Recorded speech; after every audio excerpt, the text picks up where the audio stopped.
किसी बच्चे के जन्मदिन में जब हम जाते हैं तो दुकानदार हमसे पूछता है कि मेल के लिए गिफ्ट चाहिए या फीमेल के लिए गिफ्ट चाहिए। तो भाई हम पूछते हैं कि क्या है मेल का गिफ्ट और क्या फीमेल का गिफ्ट। तो फीमेल के लिए डॉल है, बारबी है, किचन सेट है, लेकिन लड़कों के लिए बैट बॉल, हवाई जहाज, घोड़ा, मतलब इस तरह के जिससे वो हार्ड बने और लड़कियां जिससे सॉफ्ट बने। तो ये सोच मैम बदल रही है, नहीं बदली आज के समय में? नहीं, बदल भी रही है। बहुत लोग अब अवेयर हुए। अब ज्यादातर माता पिता गुड टच और बैड टच अपने बच्चों को बता रहे हैं। बदल रहा है लेकिन बहुत छोटे मात्रा में बदल रहा है। मैम ये भी निकल कर आता है, जैसे किसी के घर पे बच्चा होने वाला था, कोई माँ प्रेग्नेंट होती है तो कहते हैं कि पहले उम्मीद लगाते हैं भाई लड़का ही होगा, लड़की क्यों हो गई। तो मैम ये भेदभाव क्यों नहीं हट रहा, इसका कारण क्या है, बता सकती है? दहेज है इसका कारण, रेप है इसका कारण, सेक्सुअल हैरेसमेंट इसका कारण है, शादी में होने वाला खर्च है इसके कारण। और लोग ये भी मानसिकता है कि इतना खर्च करके क्या होता है, लड़की तो दूसरे के पास चली जाती है। हमारे रीति रिवाज है कारण कि मृत्यु के बाद हमारा लड़का ही हमारे लाश को कांधा देगा। अगर ये मुद्दों को हटा लिया जाए तो दोनों बराबर है। शादी को एकदम सिंपल कर देना चाहिए, नो डॉरी। और इस शादी इतना सिंपल होना चाहिए कि जिस तरह से हम अपने घर में एक बर्थडे पार्टी कर लेते हैं, नाश्ते पर पानी। शिक्षा व्यवस्था कहीं ना कहीं जो लड़कियों की आउट ऑफ स्कूल की अगर हम बात करें तो लड़कियों के लिए एक तो पूरे सिस्टम को ठीक करने की जरूरत है कि जो मिड डे मील के पैसे हैं उसका भैया बाटन ना हो। स्कूल में टीचर्स की ट्रेनिंग की जरूरत है कि कैसे आजकल लोगों ने मन बना लिया है कि सरकारी नौकरी का मतलब है कि सरकारी नौकरी हो गई फिर अब हमें घर में बैठना है। क्यों? क्योंकि हमने डोनेशन 60-70 लाख दिया है तो अधिकारी भी अब हमें कुछ नहीं कहेगा, और हम उस 60-70 लाख को कैसे वापस ले वो उसके जोड़ तोड़ में लगा रहता है। तो पूरे शिक्षा व्यवस्था को ठीक करने की जरूरत है, एडमिनिस्ट्रेटिव सिस्टम को ठीक करने की जरूरत है, स्टेक होल्डर्स के ईमानदार होने की जरूरत है। नमस्कार, आप देख रहे हैं 24 अड्डा। 24 अड्डा एक विशेष मुहिम चला रहा है महिला दिवस को लेकर। आज हमारे साथ बातचीत करने मौजूद है समाज सेविका है कहकशा परवीन, से बातचीत करेंगे। बातचीत शुरू करने से पहले मैं 4 लाइनें पेश करूंगा कि माँ के साथ ममता मिलती है, बहन से मिलता हमेशा दुलार, नारी शक्ति को पूंजनी समझो, ये लगाती जीवन की नैया पार, नारी बिना पुरुष अधूरा, नारी से ही है घर पूरा है। मैम बहुत बहुत स्वागत है आपका 24 अड्डा पर। जी मैम, महिला दिवस आ रहा है, महिला दिवस पर क्या ऐसा खास होने वाला है, क्या कहेंगी? महिला दिवस खास से होने वाला है, ये कोई ऐसी प्लानिंग नहीं होती है, लेकिन महिला दिवस इसलिए खास है जो हमेशा से होता रहा है क्योंकि महिलाओं ने बहुत संघर्ष करके अपनी मुकाम पाई है। और ये संघर्ष का दिन है जो महिलाओं ने आज से 100-150 साल पहले जब जर्मनी में एक गारमेंट्स की फैक्ट्री थी जहाँ पे महिलाओं का कोई टाइम टेबल नहीं था, वो 16-16 घंटा 20-20 घंटा उनसे काम लिया जाता था और उनको बंद कर लिया जाता था एक कोठरी में, और वहाँ पे वो सिलाई करती थी। तो वहाँ से उनके दिमाग में ये बात आई कि हम तो सब बराबर हैं, तो पुरुष चाय के लिए भी निकलते हैं, पानी के लिए भी निकलते हैं, और दूसरे की पुरुष 8 ही घंटे ड्यूटी करते हैं, लेकिन महिलाएं घर भी देखती हैं, बाहर भी देखती हैं, बच्चा भी देखती हैं, उसके बाद जब ड्यूटी करती हैं तो उनका कोई टाइम नहीं है और सैलरी भी आधी मिलती है। तो वहां से उन्होंने रिवोल्ट किया था, तो इसलिए ये हमारा खास दिन बनता है, इसलिए महिला दिवस हमारे लिए खास है। मैम, आजादी के 78 वर्ष लगभग हो चुके हैं, अभी महिलाओं को ऐसा क्या है जो महिलाओं को कायदे हैं, ऐसे क्या नियम है जो महिलाओं को अभी भी लाभ उनके मिलने चाहिए आपके नजरिए से? देखिए, बेशक आज़ादी को 78 साल हो गए, हमारे शहर में, हमारे देश में मेट्रो सिटीज़ हो गए, मेट्रो चलने लगे, एक से एक मशीनें आ गई, हवाई जहाज़ कहाँ से कहाँ चली जा रही है, लेकिन महिलाओं को लेकर के जो परसेप्शन है समाज का, वो जो जहाँ पर आज हम खड़े हैं, और कुछ जो रेप केस आजकल बहुत बढ़ रहे हैं या महिलाओं के साथ जो ईव टीजिंग हो रही है, उसको देखते हुए तो ऐसा लगता है कि हम अभी भी आदिकाल में ही हैं। और 78 साल की आज़ादी में महिलाओं की आज़ादी हमें नहीं दिखती है।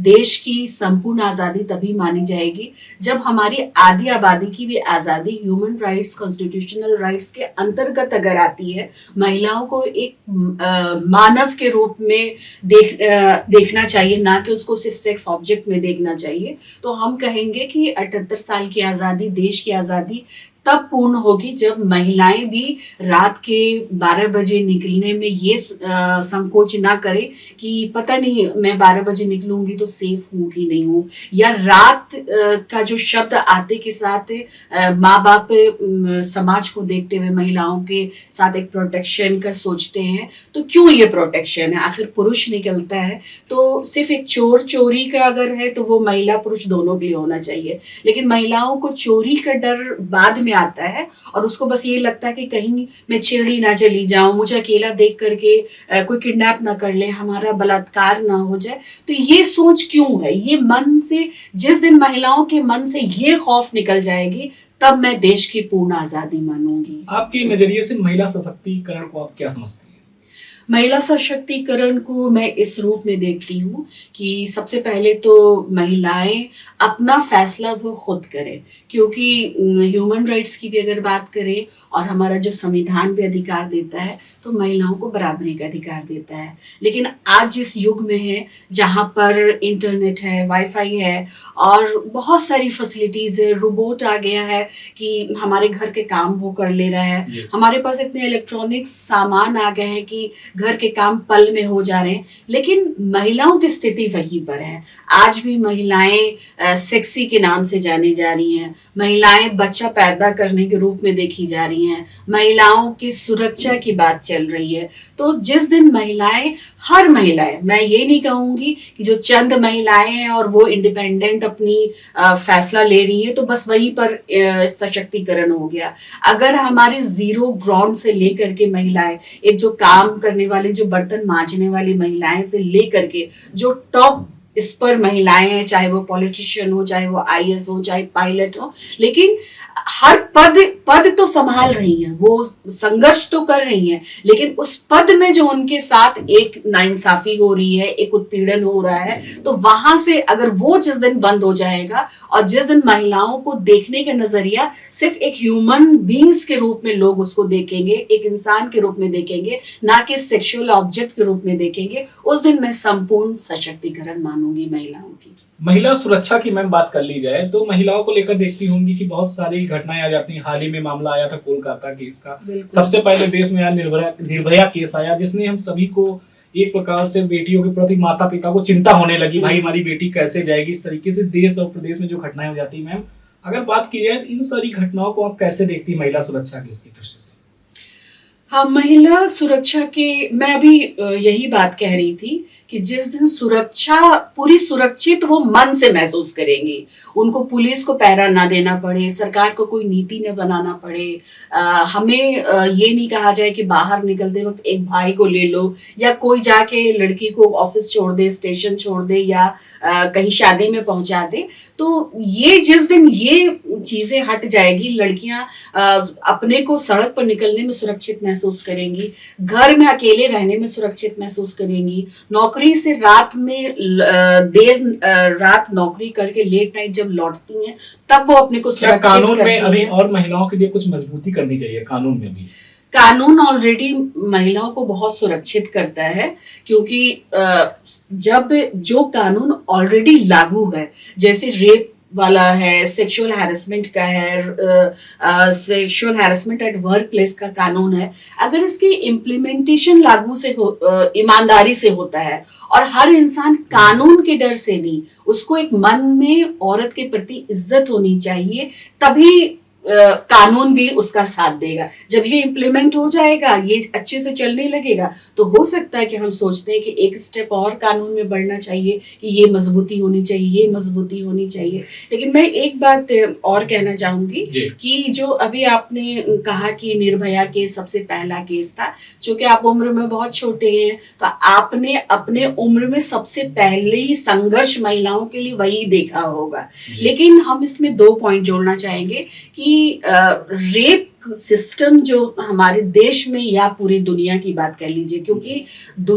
महिलाओं की स्थिति पूरी दुनिया में कुछ कम बेश हर जगह बराबर। आप ये नहीं कह सकते कि अमेरिका की महिलाएं बहुत स्वतंत्र है, इंग्लैंड की महिलाएं बहुत स्वतंत्र है क्योंकि वो शर्ट पैंट पहनती हैं या बाल कटा के रहती हैं या बहुत आजादी से निकलती हैं। लेकिन महिलाओं की जो बॉडी को लेकर के एक लोगों के दिमाग में एक इमेज है, वो पूरी दुनिया की महिलाएं एक जैसी हैं। जहां तक संघर्ष की बात है तो हमारे देश में हो सकता है हमारे पैदा होने से पहले भी एक IAS ऑफिसर्स की एक मीटिंग थी चंडीगढ़ में, और वहां पे कोई गिल साहब थे जिन्होंने बहुत 70s के दशक में एक अपनी महिला साथी जो IAS थी उनके बम पे पैट किया था। और उन महिलाओं उस वक्त महिलाओं के लिए कोई कानून नहीं था, और महिलाएं जब नौकरी में या IAS बनती थी तो वो अपना पल्लू खुद बहुत मजबूती से इसलिए पकड़ती थी कि कहीं कोई ये ना कहे कि पढ़ी लिखी औरतें ऐसी ही होती हैं, तो वो खुद ही बच बच के कदम उठाती थी। लेकिन मिस्टर गिल ने जो उनके बम पे पैट मारा था, तो उस 70s के टाइम में उस महिला ने अपनी आवाज उठाई थी इस पैट के खिलाफ कि ये सेक्सुअल हैरेसमेंट है और ये कानून बनना चाहिए कि sexual harassment at work place के अंतर्गत ये आना चाहिए। जबकि ये वर्क प्लेस की बात कर रही थी, जबकि हमारे पास सेक्सुअल हैरेसमेंट के लिए भी कोई कानून तब नहीं था। लेकिन जो सेक्सुअल हैरेसमेंट का जो कानून आया है वो एक राजस्थान में भौरी देवी, एक फिल्म भी आप लोग ने देखा होगा बवंडर, तो बवंडर देखिए तो उसमें भौरी देवी वो 80s की स्टोरी है कि भौरी देवी एक दलित महिला थी और बाल विवाह के अगेंस्ट एक अपने मोहल्ले के सरपंच के खिलाफ उसने आवाज उठाया था। उसकी बेटी की शादी, 11 साल की बेटी की शादी हो रही थी, तो सरपंच ने, एक तो दलित महिला ने उसके शादी में टोक टाक किया, और एक पुरुष जो अंदर का पुरुष था उसको ये लगा कि कैसे एक महिला, दूसरी की वो दलित महिला हमारे मुद्दे पे बोल सकती है और हमारे खानदान पे उंगली उड़ा सकती है। तो उसने बाई प्लान 10 लोगों के मिल करके उसके साथ गैंग रेप हुआ था, और गैंग रेप करके पुलिस उसका FIR नहीं दर्ज कर रही थी और बहुत सारे मुद्दे आए थे। तब सबसे पहले विशाखा कानून जो बना था रेप के खिलाफ, तो समझिए कि देश हमारा 1947 में आजाद हुआ है, और ये कानून कब बना है? 80s के दौर में बना है। उस कानून के बावजूद हमारे बीच में निर्भया केस होता है, कोलकाता रेप केस होता है। ये 2 केस इसलिए ज्यादा हाईलाइट हो गया क्योंकि मीडिया ने इसको बहुत उछाला, बहुत मास लोग सड़क पर आए, वरना रेप कल्चर तो हमारे देश में बहुत पुराना है। आप मंटो जो एक राइटर हैं, आप उनकी 100 दशक पहले उनकी एक किताब पढ़िए काली शलवार, तो काली शलवार में उन्होंने घर के अंदर महिलाओं के कैसे रेप होता है तो वो तक की बयान किया उन्होंने। आप बहुत सारे राइटर की बात, बहुत सारी महिला राइटर हैं जो एक मैत्री पुष्पा है जिन्होंने पूरी राजस्थान के कल्चर को और इसको, और महिलाएं घर में, आप बाहर की सुरक्षा की बात करिए, महिलाएं घर में सुरक्षित नहीं, अपने चाचा से, मामा से, ससुर से, देवर से रेप हो रही हैं, और वो तब नहीं हो रही थी, आज भी हो रही हैं। हाल में भी एक आयुष्मान वाला एक केस आपने सुना होगा, जो आर्मी का लड़का था और वो आग में मर गया था और सिर्फ 3 महीने उसकी शादी को हुई थी, उसका नाम मेरे दिमाग से मिस कर, हाँ, तो उसकी पत्नी का देखिए, जो आप आजादी, सशक्तिकरण और चॉइस की बात कर रहे हैं, भाई उसका पति वहां नहीं था तो उसकी चॉइस होगी ना कि हम कहाँ रहेंगे। लेकिन कितना बड़ा बवंडर उसके ससुराल वाले ने उठाया, और कितनी तरह के, वो 3 महीने की शादीशुदा लड़की विधवा हुई और उसकी मानसिक स्थिति क्या रही होगी, लेकिन सिर्फ वो पूजा में शिरकत नहीं की तो उसके बॉडी लैंग्वेज ऐसे थे, क्या उसके ससुराल वाले ने ये नहीं सोचा कि उसकी मानसिक स्थिति क्या होगी कि 26-27 साल की लड़की 3 महीने की शादीशुदा विधवा हो गई। और बात है कि जो माँ बाप ने उसका पैदा किया, 3 महीने में वो इतना आपसे प्यार करने लगे कि उसका पति मर भी गया तो उसको आपके पास रहना चाहिए था। क्या उसको अपनी माँ की गोद की जरूरत नहीं थी? क्या उसके बाप के हाथ की जरूरत नहीं थी? तो उसने एक इंडिपेंडेंट डिसीजन लिया कि मैं अपने मायके में रहूंगी, और उसने ये कुछ नहीं कहा कि मैं कहाँ जाऊंगी कहाँ नहीं जाऊंगी। लेकिन उसके इस डिसीजन पे इतना बवाल हुआ और इतनी मीडियाबाजी हुई और इतने खिलाफ लोग हो गए कि उसने अपने पति का तमगा कैसे ले लिया ये तो माँ बाप को होना चाहिए था। तो ये पूरी पितृसत्ता की कहानी है ये, कि औरत को किस तरह से जकड़ के रखना चाहिए, कैसे औरतों का सारा डिसीजन उसके ससुराल वाले के हाथ में, कैसे औरतों को मर्द के हाथ की कठपुतली बन के रहना चाहिए। तो इसी आजादी की बात हम महिला दिवस पे करना चाहते हैं, ना कि हीरा मोती के जो एड आने शुरू हो जाते हैं अखबार में कि इस महिला दिवस पे इतने % की छूट आपको कपड़े में मिल रही है, इतने % की छूट। औरतें हीरा पहन करके अंदर में जो दुख होता है, वो दुख हीरा उसका निवारण नहीं कर सकता है। सही मायने में मैम बात की जाए तो सिर्फ महिला दिवस का कहते हैं कि महिला दिवस केवल एक दिन का नहीं होता है। आप हमारे दर्शकों को बताएं कि महिला दिवस किसके जन्मदिन के उपलक्ष्य में मनाया जाता है देश में?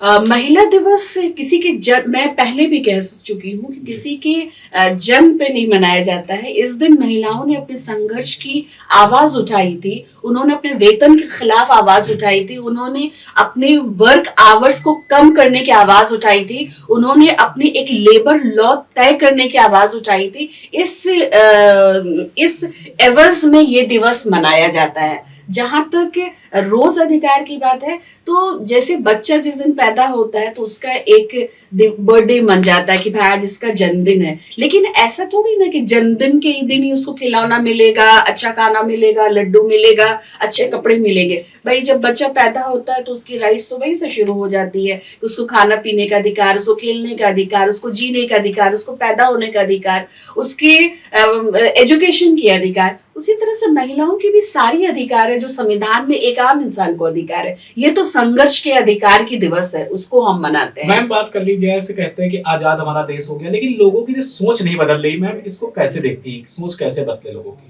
क्या मैसेज? सोच बिल्कुल बदलना चाहिए। सोच ही जब बदलेगा तो हमारे देश का विकास होगा, महिलाओं के प्रति नजरिया बदलेगी। हमें स्कूल या इंस्टीट्यूट का इंतजार नहीं करना होगा कि ऐसा होगा तो ऐसा होगा। हमें अपने भाषा की, हर माता पिता, सबसे पहला स्कूल हमारे माता पिता का गोद है। हम सिर्फ माँ का गोद नहीं बोल रहे हैं, आपको ध्यान देना चाहिए, माता पिता का गोद, यानी एक बच्चा पालने में माता पिता दोनों का सहयोग है। क्योंकि बच्चे को लोग माँ की ममता से जोड़ देते हैं, माँ के गोद से। माँ का भी इतना ग्लोरिफिकेशन है कि माँ ऐसी होती है कि माँ अपने सामने का खाना उठा के अपने बच्चों को दे देती है। जो माँ समझदार है वो ना भी करना चाहे तो वो सोशल प्रेशर में ऐसा कर रही है। हमें भाषा अपनी बदलनी पड़ेगी। जब हमारा बेटा गिरता है और वो रोता है तो हम बोलते हैं कि पेरेंट्स बोलते हैं कि अरे ये तो बहादुर बच्चा है, ये तो लड़की की तरह रो रहा है। यानी पहला सेंटेंस जो उसके दिमाग में गया वो यही गया कि रोने का काम लड़की का है, मेरा काम तो बंदूक चलाना है, बैट बॉल खेलना है और औरतों को कब्जे में रखना है ना। और लड़की जब गिरती है तो कहते हैं कि ये बहुत कोमल होती है लड़कियां परी आएगी तो आज तुम्हारा वो जख्म पे हाथ लगा देगी तो मेरी बेटी ठीक हो जाएगी। परियों जैसा ख्वाब उसको दिखाया जाता है, उसको किचन सेट खेलने के लिए दिया जाता है, उसको पिंक कलर से प्यार करने सिखाया जाता है, लड़के को ब्लू कलर से सिखाया जाता है। ये भी निकल कर आता है, जैसे किसी कि घर पे बच्चा होने आता, कोई माँ प्रेग्नेंट होती है तो कहते हैं कि पहले उम्मीद लगाते हैं भाई लड़का ही होगा, लड़की क्यों हो गई। तो मैम ये भेदभाव क्यों नहीं हट रहा, इसका कारण क्या है, बता सकती है? दहेज है इसका कारण, रेप है इसका कारण, सेक्सुअल हैरेसमेंट इसका कारण है, शादी में होने वाला खर्च है इसके कारण। और लोग ये भी मानसिकता है कि इतना खर्च करके क्या होता है, लड़की तो दूसरे के पास चली जाती है। हमारे रीति रिवाज है कारण कि मृत्यु के बाद हमारा लड़का ही हमारे लाश को कांधा देगा। अगर ये मुद्दों को हटा लिया जाए तो दोनों बराबर है। शादी को एकदम सिंपल कर देना चाहिए, नो डॉरी। और शादी इतना सिंपल होना चाहिए कि जिस तरह से हम अपने घर में एक बर्थडे पार्टी कर लेते हैं नाश्ते पर, पानी पर, और मुझे किसी को देना लेना नहीं होता है। एक तो समाज में इसकी वजह से बहुत जड़ तक वायलेंस भी पहुंच रहा है, वहां पर फंस रहा है कि बस उनके दिमाग में है कि लड़की है, एक राजकुमार आएगा, इसका बहुत ख्याल रखेगा और इसका हाथ पकड़ के ले जाएगा। जब शादी होती है तो हम कन्यादान में उसको यही बोलते हैं कि बहुत नाज से हम अपनी बेटी को आज पाला, अब आपको इसको देखना है। अरे दोनों को देखना है, दो लोग जिंदगी शुरू करने जा रहे हैं, दोनों की कुछ जिम्मेदारियां हैं। दोनों को हम अगर दोनों को ये बात बोलने के बजाय हम ये समझाए कि आज से तुम दोनों जीवन साथी हो। जीवन साथी का मतलब समझ रहे हो क्या होता है? जीवन भर जैसे दोस्त होते हैं, जो हमारे कॉलेज के फ्रेंड्स होते हैं। आप देखिए आजकल की जो न्यू जनरेशन के बच्चे हैं, मेरी डॉटर्स भी है, जब हम लोग अपने कॉलेज के टाइम में पढ़ते थे तो बिल्कुल लड़का अलग और लड़की अलग है। अगर गलती से क्लास में बच्चे अगर कम हैं और टीचर्स कहती थी कि सब सामने आ जाओ और किसी लड़की का सीट लड़के के बगल में पड़ जाता था तो दूसरी लड़कियां की करती थी कि अरे ये तो लड़के के बगल में बैठी है। लेकिन आज के दौर में देखिए, लड़के के जैसे हम लड़कियों के कंधे में हाथ डाल करके बैठते थे, आजकल की लड़कियां कंधे में हाथ डाल करके बैठती हैं, लड़कों की भी बैठती हैं। तो बहुत सारे रिवाज टूटे, लेकिन बस एक आपको दिमागी रूप से उसको तैयार करना होगा कि भाई एक लड़के की जाति है और एक लड़की की जाति है, वरना कॉन्स्टिट्यूशनल अधिकार तो दोनों के एक है। दोनों इंसान हैं, दोनों को हंसना चाहिए, दोनों को रोना चाहिए, दोनों को गुलाबी रंग पहनना चाहिए, दोनों को ब्लू रंग पहनना चाहिए, दोनों को बंदूक चलाना चाहिए, दोनों को खाना चाहिए। यानी जो आपके जो लाइफ स्किल है, लाइफ के लिए जो भी आपको जरूरत है, खाना पकाना, सोना, कपड़ा धोना, बर्तन धोना, ये जेंडर बेस्ड नहीं होनी चाहिए, ये ह्यूमन राइट्स बेस्ड होने चाहिए। ये भी निकल कर आता है, जैसे किसी के घर पे बच्चा होने आता, कोई माँ प्रेग्नेंट होती है तो कहते हैं कि पहले उम्मीद लगाते हैं भाई लड़का ही होगा, लड़की क्यों हो गई। तो मैम ये भेदभाव क्यों नहीं हट रहा, इसका कारण क्या है, बता सकती है? दहेज है इसका कारण, रेप है इसका कारण, सेक्सुअल हैरेसमेंट इसका कारण है, शादी में होने वाला खर्च है इसके कारण। और लोग ये भी मानसिकता है कि इतना खर्च करके क्या होता है, लड़की तो दूसरे के पास चली जाती है। हमारे रीति रिवाज है कारण कि मृत्यु के बाद हमारा लड़का ही हमारे लाश को कांधा देगा। अगर ये मुद्दों को हटा लिया जाए तो दोनों बराबर है। शादी को एकदम सिंपल कर देना चाहिए, नो डॉरी। और इस शादी इतना सिंपल होना चाहिए कि जिस तरह से हम अपने घर में एक बर्थडे पार्टी कर लेते हैं नाश्ते पर, पानी पर, और मुझे किसी को देना लेना नहीं होता है। एक तो समाज में इसकी वजह से बहुत जड़ तक वायलेंस भी पहुंच रहा है, क्योंकि अब पहले के दौर में अगर हमारे घर में शादी हो रही है और बहुत लैविश हो रही है तो शायद जो लोग बाहर थे या कम आमदनी वाले थे उनको नहीं मालूम था।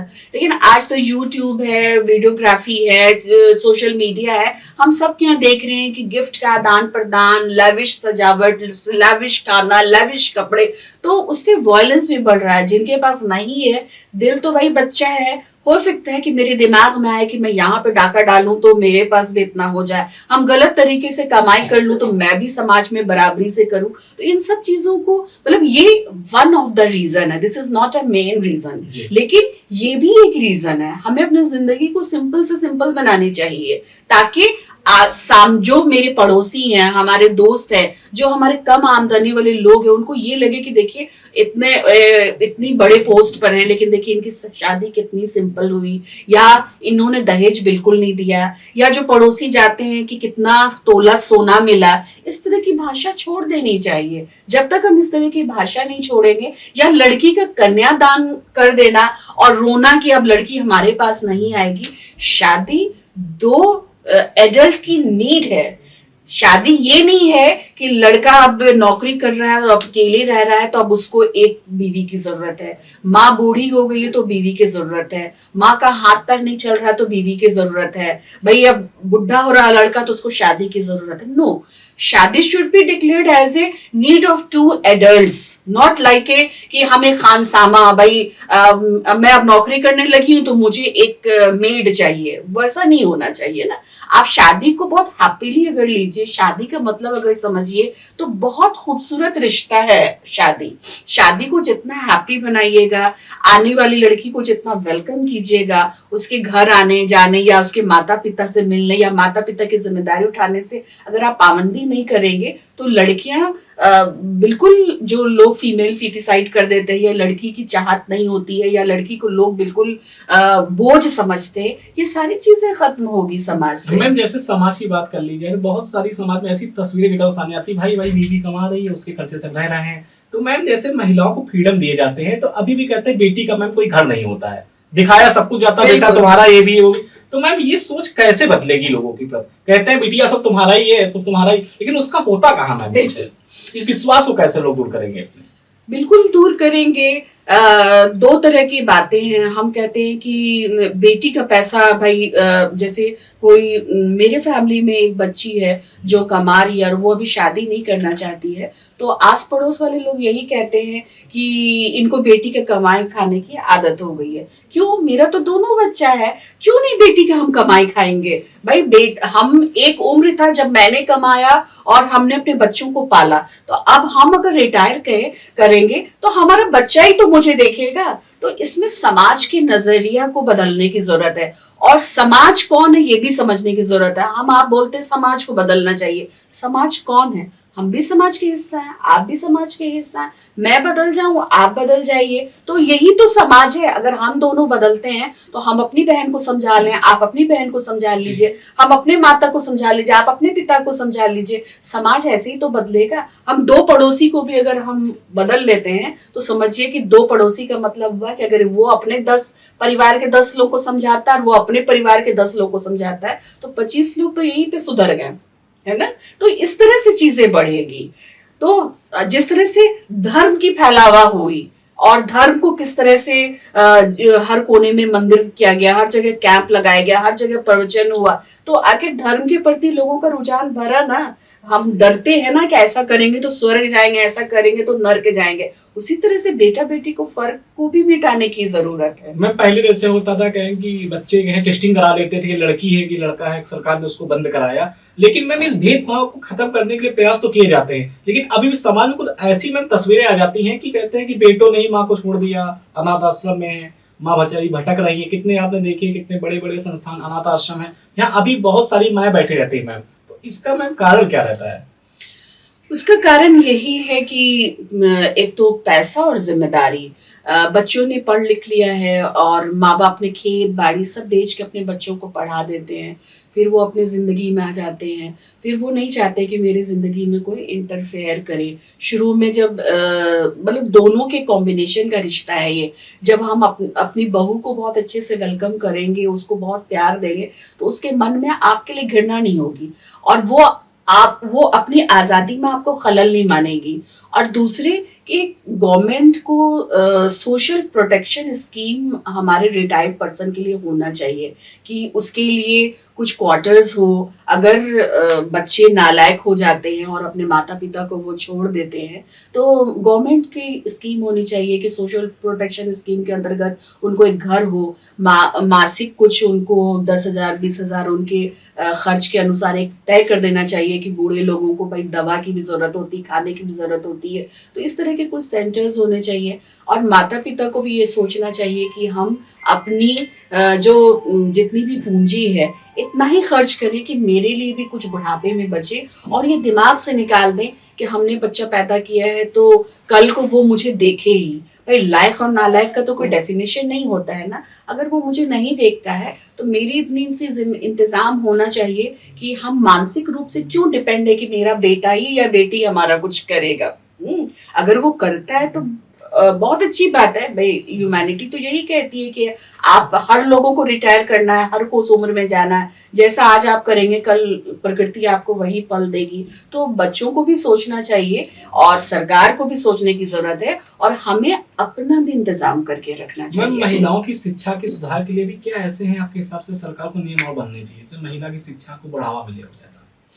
बिल्कुल बढ़ावा होना चाहिए, क्योंकि ऐसे तो गवर्नमेंट की बहुत सारी स्कीम है, जैसे मिड डे मील है या उनको ड्रेस के भी पैसे मिल रहे हैं। लेकिन शिक्षा व्यवस्था कहीं ना कहीं जो लड़कियों की आउट ऑफ स्कूल की अगर हम बात करें तो लड़कियों के लिए एक तो पूरे सिस्टम को ठीक करने की जरूरत है कि जो मिड डे मील के पैसे हैं उसका भैया बाटन ना हो। स्कूल में टीचर्स की ट्रेनिंग की जरूरत है कि कैसे आजकल लोगों ने मन बना लिया है कि सरकारी नौकरी का मतलब है कि सरकारी नौकरी हो गई फिर अब हमें घर में बैठना है। क्यों? क्योंकि हमने डोनेशन 60-70 लाख दिया है तो अधिकारी भी अब हमें कुछ नहीं कहेगा, और हम उस 60-70 लाख को कैसे वापस ले वो उसके जोड़ तोड़ में लगा रहता है। तो पूरे शिक्षा व्यवस्था को ठीक करने की जरूरत है, एडमिनिस्ट्रेटिव सिस्टम को ठीक करने की जरूरत है, स्टेक होल्डर्स के ईमानदार होने की जरूरत है। दूसरे की लड़की जो स्कूल में नहीं टिकती उसके एक रीजन और भी, एक तो गरीबी है ही, माता पिता को अगर बहुत बच्चे होते हैं तो वो भी एक कारण है कि हर बड़े बच्चे अपने छोटे भाई बहन को देखते हैं, खास करके लड़कियों पे ज्यादा जिम्मेदारी हो जाती है क्योंकि माएँ खेती बाड़ी में खेती करने के लिए जाती हैं तो उनके बच्चों को कौन देखेगा। तीसरे एक और रीजन है कि स्कूल में जो लड़कियां हैं उनके जो पीरियड्स का डिस्पोज होना चाहिए, जो पैड के लिए या पीरियड्स में उनको जो एक हाइजीन सिस्टम होना चाहिए कि वो कहाँ चेंज करेंगी, उनकी प्रिवेसी का मामला। बहुत सारे प्राइमरी स्कूल में दरवाजा ही नहीं है टॉयलेट में, या 2 टॉयलेट उसमें लड़का लड़की सब भिड़े पड़े हैं, या गंदगी इतनी है कि बच्चे उस वजह से, उसमें तो लड़का लड़की दोनों ड्रॉप करते हैं कि अगर हमें टॉयलेट जाना है तो गंदगी की वजह से होने जाते हैं। लेकिन स्पेशली जो लड़कियों के साथ रीजन आता है, प्लस लड़कियां जो स्कूल आती हैं तो रास्ते में छेड़खानी उनके साथ होती है। दूसरे के स्कूल में मेल टीचर से भी बहुत हैरेस रहती हैं लड़कियां। बाज वक्त अगर बहुत सारी चीजें, बहुत एनजीओस पे काम कर रही है, बहुत सारे स्कूल में तो बहुत अच्छी सुविधा है, लेकिन जो मेल टीचर हैं वो पढ़ाते पढ़ाते बहुत हैरेसमेंट करते हैं। आए दिन हम अखबार में भी देखते हैं, और जब हमारा तो डायरेक्ट फील्ड का वास्ता है तो हम जब जाते हैं लोगों के पास तो ये लड़कियां अपनी बातें बताती हैं कि मैडम टीचर ही हाथ पकड़ लेते हैं, टीचर ही गलत काम करने लगते हैं, तो कैसे स्कूल जाएं। एक और रीजन है जो मैंने बहुत नजदीक से देखा है कि जो बहुत इंटीरियर इलाका है तो बीच में जो गन्ने की खेती हो जाती है, बाकी गेहूं की खेती या वो होता है तो उसमें तो लड़कियां रास्ता बना के चली आती हैं, लेकिन गन्ने की खेती में उनको वो खेत क्रॉस करने में भी बहुत दिक्कत होती है, तो इसलिए भी वो स्कूल लांग पलांग के नहीं आ पाती हैं। और लड़कों के पास साइकिल होती है तो वो बाहर बाहर दूर से चले जाते हैं। प्लस माँ बाप की मानसिकता भी है कि लड़के कमाएंगे तो मेरा पेट भरेगा, और लड़कियां तो शादी करके चली जानी है, जहाँ पे इनकम लिमिटेड है तो लोग सोचते हैं कि लड़के पे इन्वेस्ट कर लिया जाए ताकि बुढ़ापे के सहारा तो बनेगा। तो अगेन मानसिकता। क्या मैम अभी भी महिलाएं अपने अधिकारों को लेकर पूरी तरीके पुरुषों की तरीके स्वतंत्र हैं, आपको क्या लगता है? देखिए, कोई महिला नहीं चाहेगी कि हमें स्वतंत्रता ना मिले, लेकिन जहां तक मैं पुरुष की बात नहीं करूंगी, क्योंकि पुरुष भी एक पितृसत्ता के जाल में फंसा हुआ एक इंसान है। ऐसा नहीं कि पुरुष एक दानव है, राक्षस है जो महिलाओं को बिल्कुल नहीं समझते। और ये बहुत सारे पुरुष में भी बहुत सॉफ्ट कॉर्नर महिलाओं के लिए होता है। आज तो फेमिनिज्म और कितनी चीजें चल गई है, लोग अखबार में पढ़ते हैं तो बहुत पढ़े लिखे पुरुष भी जो होते हैं वो बहुत डिप्लोमेटिक तरीके से चलते हैं कि भाई अंदर भले बीवी को हर वो है, लेकिन जब कोई गैदरिंग्स होंगी तो बोलेंगे यही तो मेरी होम मिनिस्टर हैं, यही तो मेरे पूरी सैलरी लेती हैं। तो ये जो बातों की पॉलिटिक्स है पुरुष के अंदर कि कैसे हमें अच्छे बने रहना चाहिए, लेकिन मैं इसकी पूरी जिम्मेदार पितृसत्ता को मानती हूँ। और उस पितृसत्ता में सिर्फ पुरुष नहीं होता है, महिलाएं भी पुरुषवादी सोच की, पितृसत्तात्मक सोच की होती हैं, जिसमें उनको अपना वर्चस्व कायम करने के लिए वही पितृसत्ता का रोल प्ले करना पड़ता है। जो कहते हैं ना कभी सास भी बहू थी, तो बहुत सारे लोग एक शब्द, हाँ बहुत एक इम्पॉर्टेंट, ये आज से मतलब 20-25 साल से मैं फेमिनिज्म में हूँ, एक्टिविज्म में हूँ, और लोग अक्सर जब मैं कम्युनिटी के बीच में जाती हूँ तो लोग बोलती मैम आप जो कह रही हैं ना कि पुरुष ऐसा करते हैं, तो नहीं, महिला ही महिला की दुश्मन है। तो और वो एग्जाम्पल भी देती हैं भाई कि सास ने जला दिया बहू को या बहू ने सास को निकाल दिया आश्रम, तो यहाँ तो 2 महिला ही दिख रही है ना। लेकिन हम कहते कि नहीं, महिलाएं महिलाएं की दुश्मन नहीं है, ये शब्द गलत है। शब्द ये है कि पितृसत्ता महिलाओं का दुश्मन है। उस पितृसत्ता के जाल में तो कोई भी आ सकता है ना। मान लिया कि अगर यहाँ पर एक खाप पंचायत है तो खाप पंचायत जिस जो भी फॉलो करता है खाप पंचायत में, तो सिर्फ पुरुष तो खाप पंचायत को नहीं फॉलो करते, कुछ महिलाएं भी उससे सहमत होती है। तो खाप पंचायत की जो आइडियोलॉजी है वो पितृसत्ता स्थापित कर रही है। इस महिला दिवस बात की जाए मैम, कौन से ऐसे 2 संदेश महिलाओं को देना चाहेंगे हमारे माध्यम से आप? 2 संदेश। मैं संदेश देना चाहूंगी कि इंडिपेंडेंट थिंकिंग यानी अपने जिंदगी का फैसला लेना आप खुद उसकी जिम्मेदार बनिए। आपको कौन सा रंग पहनना है, आपको कौन सा कोर्स करना है, आपको शादी के बाद नौकरी करना है या ना करना है, वो आप सोचिए। आप पे समाज पर मत जाइए, या शादीशुदा जिंदगी में ये मत मान लीजिए कि अब हमने अच्छी अच्छी लड़कियों को मैंने देखा है एमबीए की हुई, इंजीनियरिंग की हुई है, लेकिन इस मानसिकता के साथ है कि अगर पति चाहेगा तो मैं करूंगी नौकरी, नहीं तो नहीं करूंगी। तो हम उनको इंडिपेंडेंट थिंकिंग का एक संदेश देंगे और अपना काम खुद करें, बाहर निकले। ठीक है, बहुत बहुत धन्यवाद मैम आपका 24 अड्डा में आने के लिए। आपने सुना हमारे साथ बात कर रही समाज सेविका कहकशा परवीन जी, महिला सशक्तिकरण समेत महिलाओं से जुड़े हुए जो बहुत जरूरी मुद्दे रहते हैं उन सारी मुद्दों पर बातचीत की, महिलाओं को काफी टिप्स भी दिए। आपको हमारा ये पॉडकास्ट कैसा लगा कमेंट बॉक्स में जरूर बताएं। नमस्कार, मेरा नाम है शुभम अवस्थी।